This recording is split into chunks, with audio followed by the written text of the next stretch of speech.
आप सबको नमस्कार। 100 साल पहले हिंदुस्तान टाइम्स का उद्घाटन पूज्य बापू ने किया था।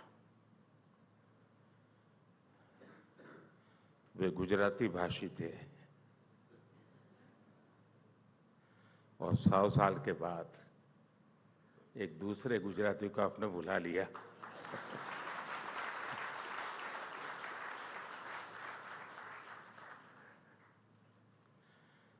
इस ऐतिहासिक यात्रा के लिए मैं हिंदुस्तान टाइम्स को और 100 साल की यात्रा में जो लोग इससे साथ जुड़े हैं,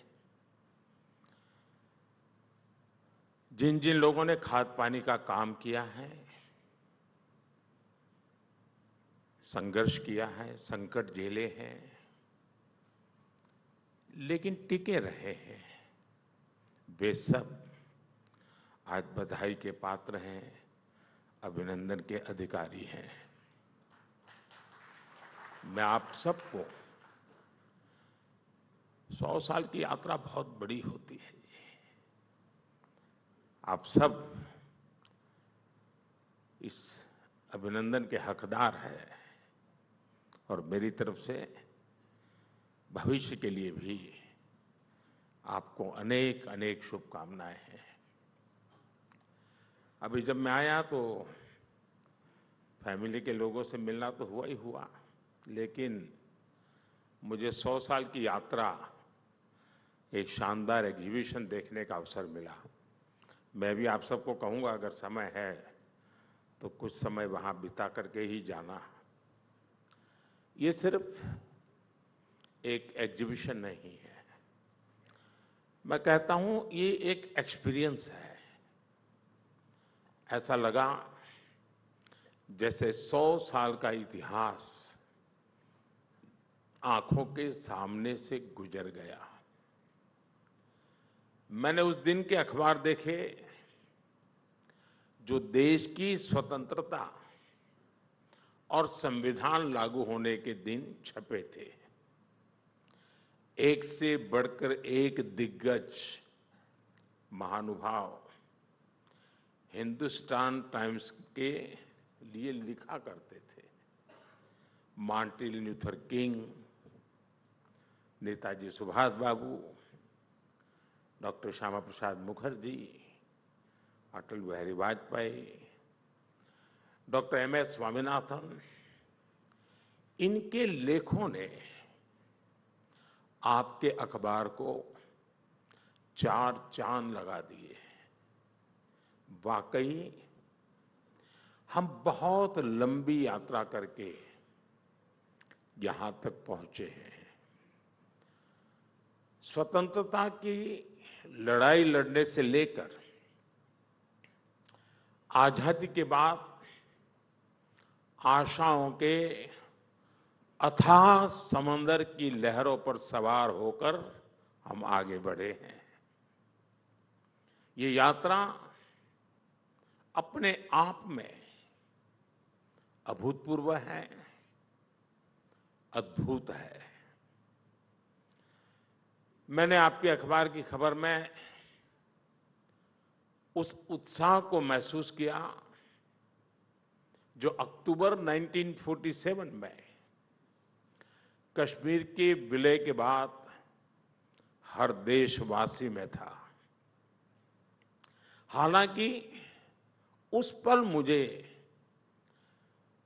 इसका भी एहसास हुआ कि कैसे अनिर्णय की स्थितियों ने 7 दशक तक कश्मीर को हिंसा में घेर के रखा। आज आपके अखबार में जम्मू कश्मीर में हुई रिकॉर्ड वोटिंग जैसी खबरें छपती है। ये कॉन्ट्रास्ट है। एक और न्यूज़पेपर, प्रिंट, एक प्रकार से नजर हर एक की जाएगी, वहां आपकी नजर टिकेगी। उसमें एक तरफ असम को अशांत क्षेत्र घोषित करने की खबर थी, तो दूसरी ओर अटल जी द्वारा बीजेपी की नींव रखे जाने का समाचार था। और ये कितना सुखद संयोग है कि बीजेपी आज असम में स्थायी शांति लाने में बड़ी भूमिका निभा रही है। अभी कल ही मैं बोडो क्षेत्र के लोगों के साथ एक शानदार कार्यक्रम में मौजूद था और मैं हैरान हूं कि दिल्ली के मीडिया ने इस बड़ी घटना को मिस किया है। उन्हें अंदाज ही नहीं है कि 5 दशक के बाद बम, बंदूक और पिस्तौल छोड़ करके, हिंसा का रास्ता छोड़ करके दिल्ली के छाती पर बोडो के नौजवान बोडो कल्चरल फेस्टिवल बना रहे हैं। इतिहास की बहुत बड़ी घटना है। मैं कल वहां था, मैं हृदय से फील कर रहा था। बोडो शांति समझौते कारण इन लोगों का जीवन बदल गया है। एग्जीबिशन के दौरान 26/11 के मुंबई हमले की रिपोर्ट्स पर भी मेरी नजर गई। ये वो समय था जब पड़ोसी देश की आतंकवादी हरकतों की वजह से हमारे लोग अपने घर और शहरों में भी असुरक्षित रहते थे। लेकिन अब स्थितियां बदल गई हैं। अब वहां के आतंकवादी ही अपने घर में सुरक्षित नहीं है। साथियों, हिंदुस्तान टाइम्स ने अपने 100 साल में 25 साल गुलामी के देखे हैं और 75 साल आजादी के देखे हैं। इन 100 वर्षों में जिस शक्ति ने भारत का भाग्य बनाया है, भारत को दिशा दिखाई है, वो है भारत के सामान्य मानवी की सूझबूझ, भारत के सामान्य मानवी का सामर्थ्य। भारत के सामान्य नागरिक के इस सामर्थ्य को पहचानने में बड़े बड़े जानकारों से अक्सर गलतियां हुई है। अंग्रेज जब भारत छोड़कर जा रहे थे तो ये कहा गया कि ये देश बिखर जाएगा, टूट जाएगा, इसका कोई भविष्य नहीं है।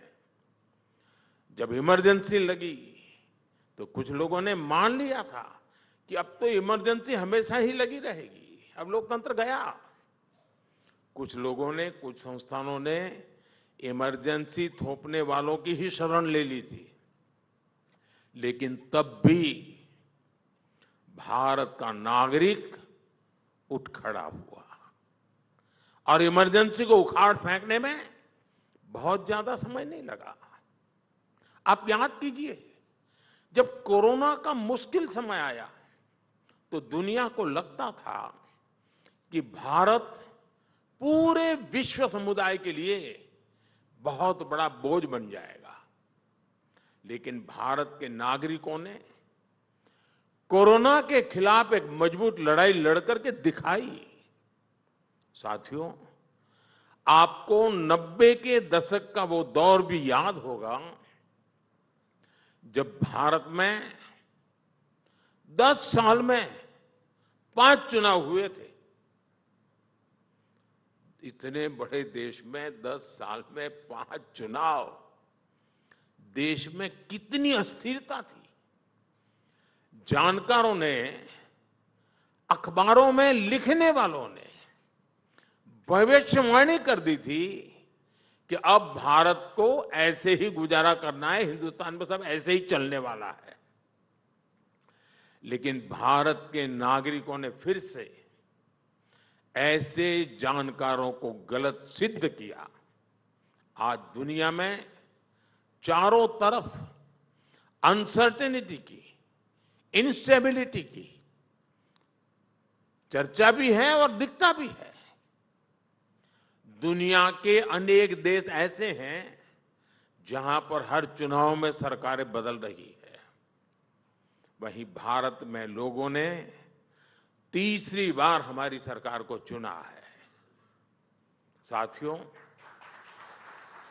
आप में से अनेक साथियों ने लंबे समय तक भारत की पॉलिटिक्स और पॉलिसीज को ट्रैक किया है। पहले हम एक फ्रेज अक्सर सुना करते थे, good economics is bad politics. Expert कहे जाने वाले लोग इसे खूब बढ़ावा देते थे, लेकिन इससे पहले की सरकारों को हाथ पर हाथ रखकर बैठे रहने का बहाना मिल जाता था। ये एक तरह से बैड गवर्नेंस को, इनएफिशिएंसी को कवर करने का माध्यम बन गया था। पहले सरकार इसलिए चलाई जाती थी कि बस अगला चुनाव जीत लिया जाए।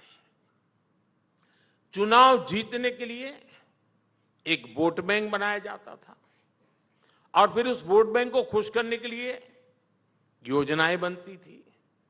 इस प्रकार की पॉलिटिक्स ने सबसे बड़ा नुकसान ये किया कि देश में असंतुलित, असमानता, इसका दायरा बहुत बढ़ता गया। कहने को विकास बोर्ड लग जाता था, दिखता नहीं था। असंतुलित अवस्था ने, इस मॉडल ने जनता का सरकारों के प्रति विश्वास तोड़ दिया। हम आज इस विश्वास को वापस लाए हैं। हमने सरकार का एक पर्पस तय किया है। ये पर्पस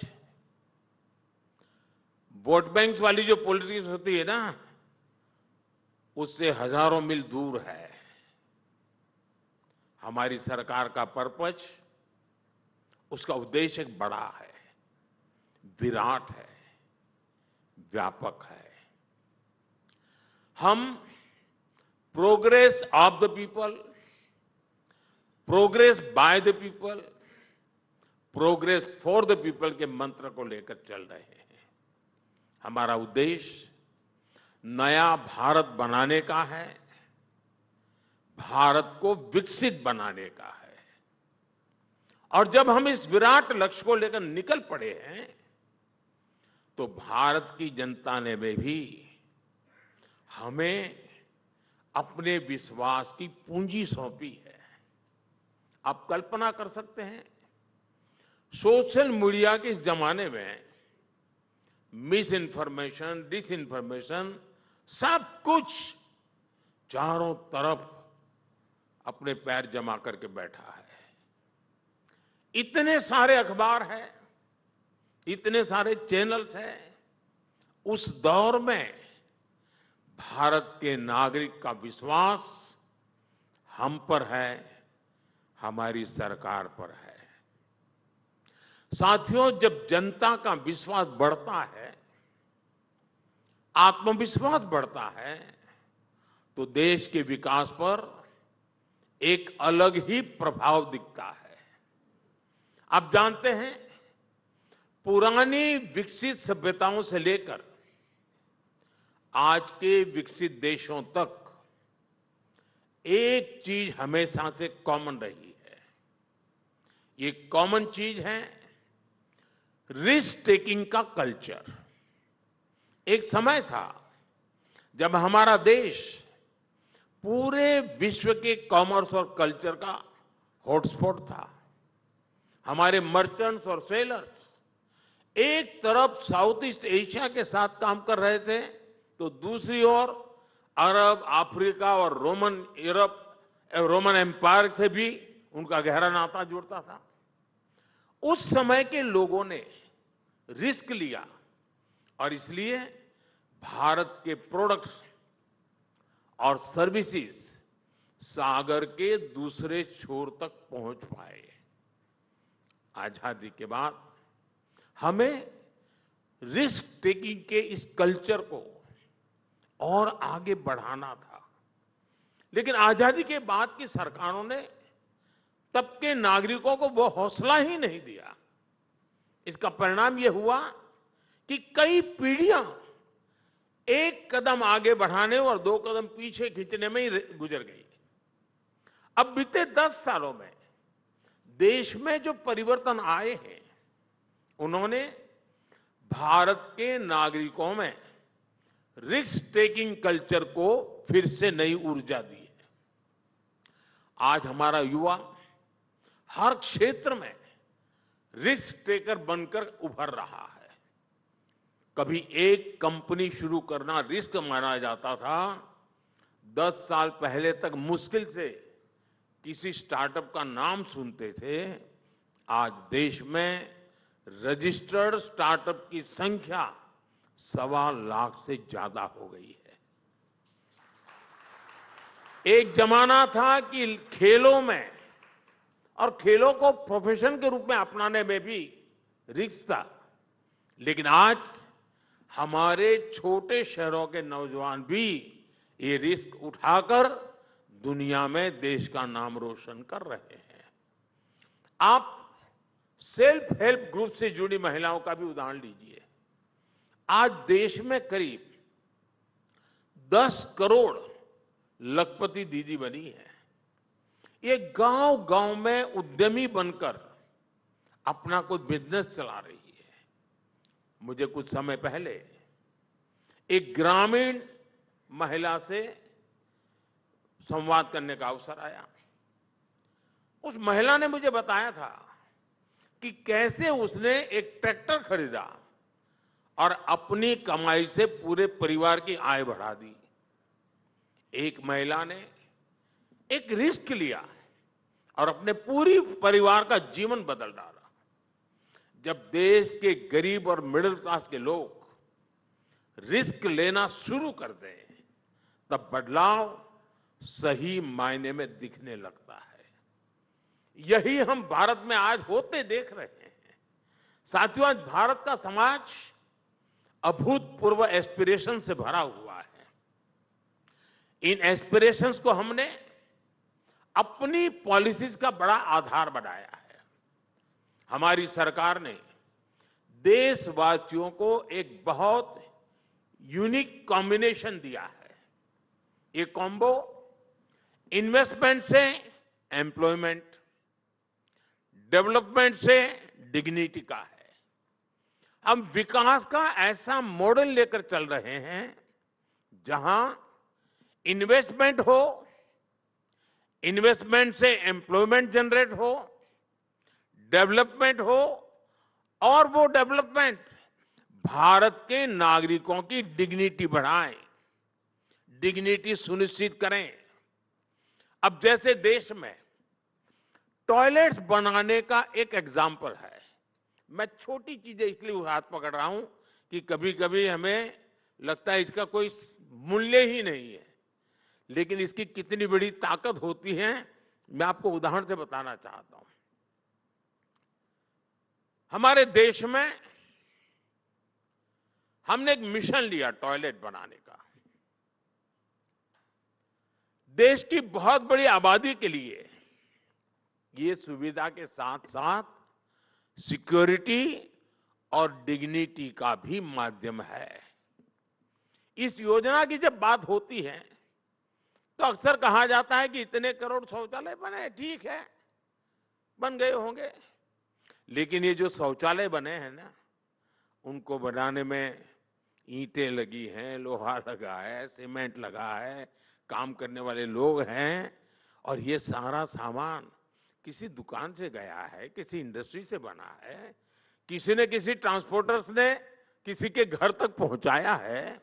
यानी इससे इकोनॉमी को गति मिली है, बड़ी संख्या में जॉब क्रिएट्स हुए हैं। जब टॉयलेट बना तो लोगों का जीवन आसान हुआ। लोगों में सम्मान और स्वाभिमान का एक भाव पैदा हुआ और साथ ही इसने डेवलपमेंट को भी गति दी। यानी इन्वेस्टमेंट से एम्प्लॉयमेंट, डेवलपमेंट से डिग्निटी, इस मंत्र की सफलता जमीन पर दिख रही है। साथियों, एक और उदाहरण एलपीजी गैस सिलेंडर का है। पहले जब किसी के घर में गैस होती थी तो अड़ोस पड़ोस के लोग ये सोचते हैं कोई बड़ा व्यक्ति है, उसका बड़ा रुतबा माना जाता है, उनके पास गैस का चूल्हा है। जिसके पास गैस कनेक्शन नहीं होता था वो सोचता था कि काश उसका खाना भी गैस के चूल्हे पर बनता।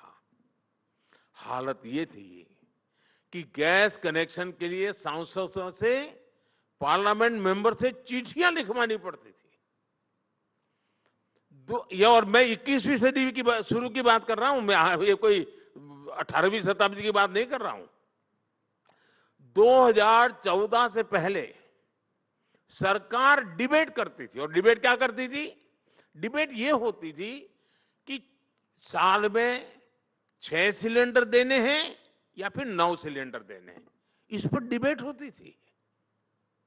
हमने सिलेंडर कितने देने हैं इस डिबेट के बजाय हर घर गैस के चूल्हे का कनेक्शन पहुंचाने को प्राथमिकता बनाया।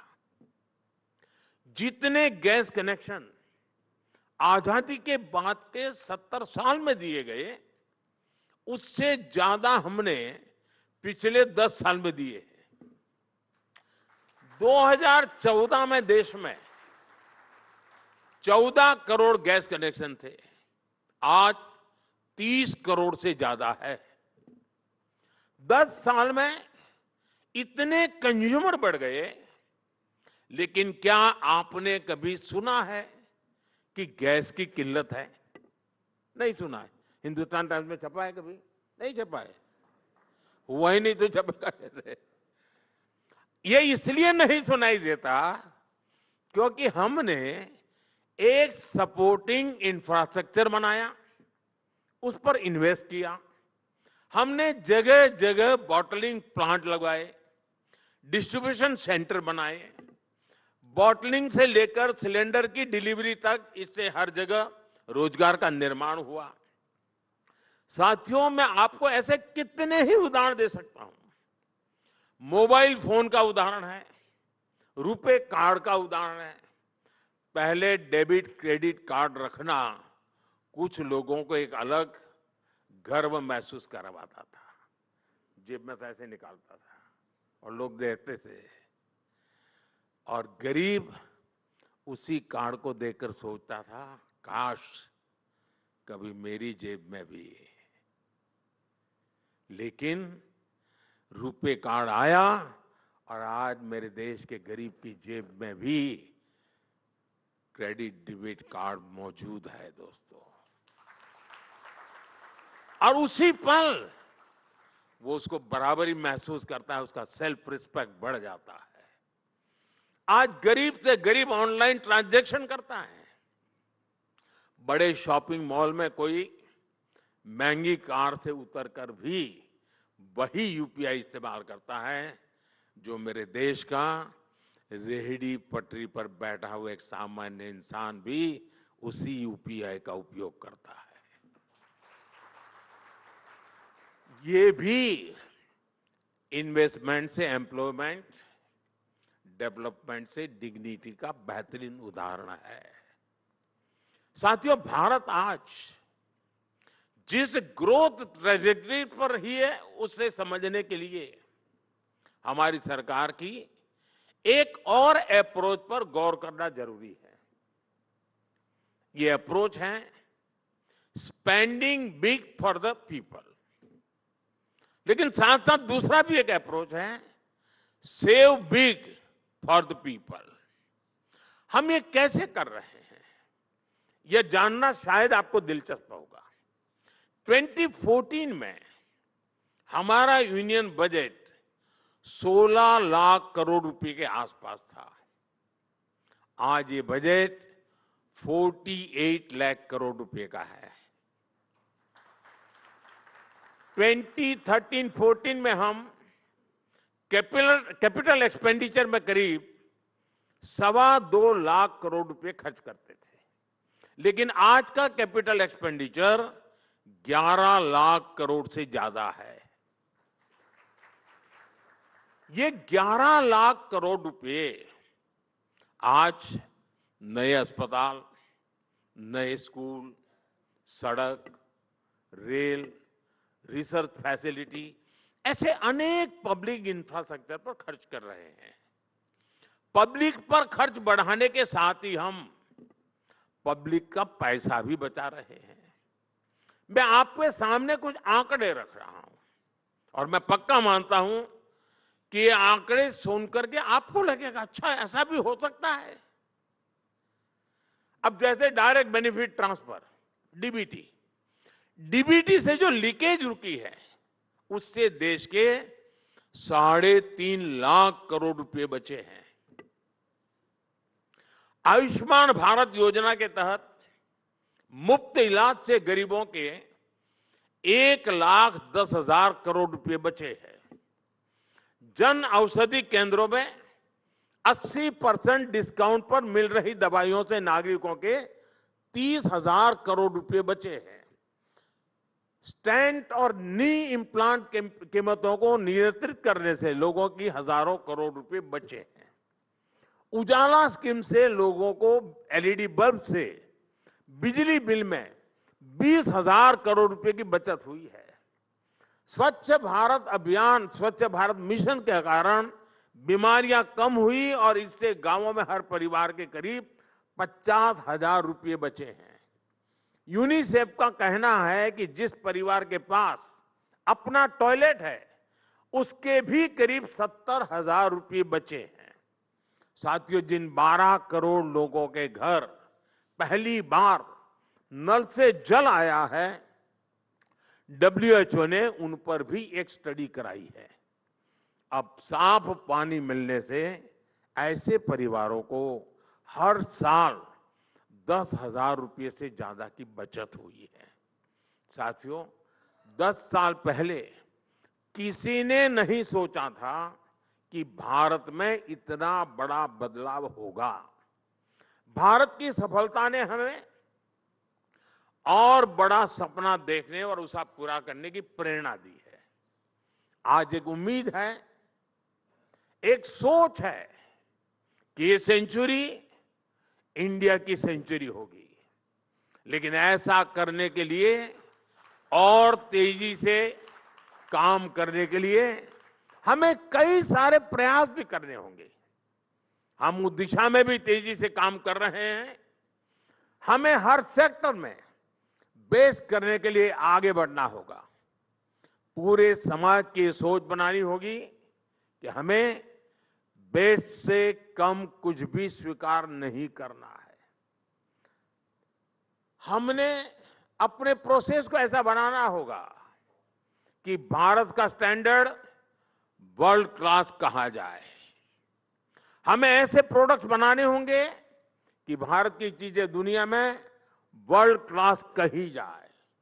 हमारे कंस्ट्रक्शन पर ऐसे काम हो कि भारत का इंफ्रास्ट्रक्चर वर्ल्ड क्लास कहा जाए। शिक्षा के क्षेत्र में हमारा काम ऐसा हो कि भारत की एजुकेशन को वर्ल्ड क्लास स्वीकृति मिले।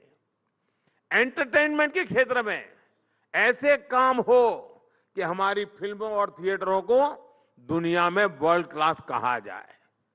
और इस बात को, इस अप्रोच को लगातार जनमानस में बना रखने के लिए हिंदुस्तान टाइम्स की भी बहुत बड़ी भूमिका है।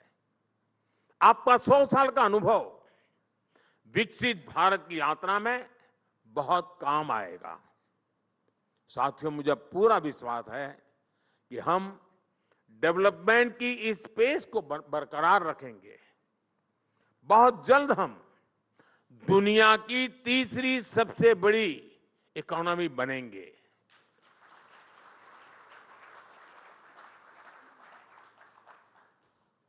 और भारत जब शताब्दी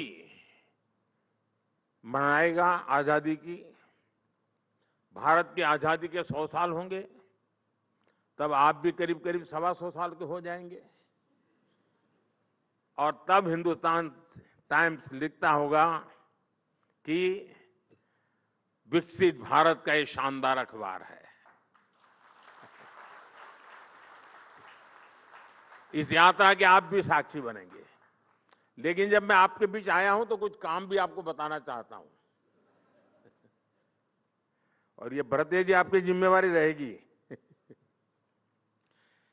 देखिए, हमारे यहां बड़े बड़े साहित्यकारों के रचनाओं पर पीएचडी होती है, अलग अलग शोध पर पीएचडी होती है। शशि जी, क्या कोई हिंदुस्तान टाइम्स के 100 साल उस पर ही पीएचडी करे? ये बहुत बड़ी सेवा होगी। उससे रिसर्च होगा, यानी एक ऐसी चीज निकल करके आएगी जो हमारे देश की पत्रकारिता की जो जर्नी है, और उसने दोनों कालखंड देखे हैं, गुलामी का कालखंड भी देखा है, आजादी का भी देखा है। उसने अभाव के दिन भी देखे हैं और प्रभाव के दिन भी देखे हैं। मैं समझता हूं एक बहुत बड़ी सेवा हो सकती है। और बिरला परिवार तो पहले से चैरिटी में विश्वास करने वाला परिवार रहा है। क्यों न किस यूनिवर्सिटीज में, हिंदुस्तान में भी और हिंदुस्तान के बाहर भी, हिंदुस्तान टाइम्स की चेयर हो और जो भारत को वैश्विक संदर्भ में उसकी सही पहचान के लिए रिसर्च के काम करवाती हो। एक अखबार अपने आप में बहुत बड़ा काम है जो आपने किया है, लेकिन आपके पास इतनी बड़ी पूंजी है। 100 साल में आपने जो इज्जत कमाई है, जो विश्वास कमाया है, वो शायद आने वाली पीढ़ियों के लिए हिंदुस्तान टाइम्स के दायरे से बाहर निकल करके भी उपयोगी हो सकता है। मुझे पूरा विश्वास है कि आप इस 100 वर्ष सेमिनार तक सीमित नहीं रहेंगे, इसको आगे बढ़ाएंगे। दूसरा, मैंने जो एग्जीबिशन देखा, वाकई वो प्रभावित करने वाला है। क्या आप इसका एक डिजिटल वर्जन और बहुत अच्छी कमेंट्री के साथ, और वे हमारे देश के सभी स्कूल के बच्चों तक पहुंचा सकते हैं? इससे पता चलेगा कि भारत में ये क्षेत्र कैसा है, कैसे कैसे भारत की विकास यात्रा में उतार चढ़ाव आए हैं, किन किन परिस्थितियों से भारत गुजरा है। ये बहुत जरूरी होता है और मैं मानता हूं कि आपने इतनी मेहनत तो की है, इसका एक डिजिटल वर्जन बना करके आप देश की हर स्कूल में पहुंचा सकते हैं, तो बच्चों के लिए भी एक बड़ा आकर्षण का केंद्र बनेगा। साथियों, 100 साल बहुत बड़ी बात होती है जी। मैं इन दिनों थोड़े अलग कामों में जरा ज्यादा व्यस्त हूं, लेकिन एक ऐसा अवसर था कि मैं छोड़ना नहीं चाहता था, मैं खुद आना चाहता था, क्योंकि 100 साल की यात्रा अपने आप में एक बहुत बड़ी उपलब्धि होती है। और इसलिए मैं आपको, आपके पूरे साथियों को, सबको हृदय से बहुत बहुत बधाई देता हूं। धन्यवाद जी।